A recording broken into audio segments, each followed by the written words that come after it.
Hello guys. तर मी आज बनवणार आहे बटाट्याचे कात्रे. तर पहिल्यांदा मी एक बटाटा चिरून घेतला आणि त्याचे छोटे छोटे कात्रे करून घेतलेत. त्याच्यानंतर एक कढई तापत ठेवली. त्या कढईत थोडंसं तेल घातलं. तेल घालून झाल्यावरती त्याच्यात थोडंसंच जिरं घातलं. जिरं घालून झाल्यावरती जे मी बटाट्याचे कात्रे करून घेतले ते त्या कढईत घातले. कात्रे घालून झाल्यानंतर मी थोडीशी हळद घातली.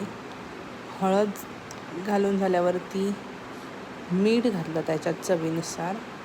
मीठ घालून झाल्यावरती ते पूर्ण असं मिक्स केलं.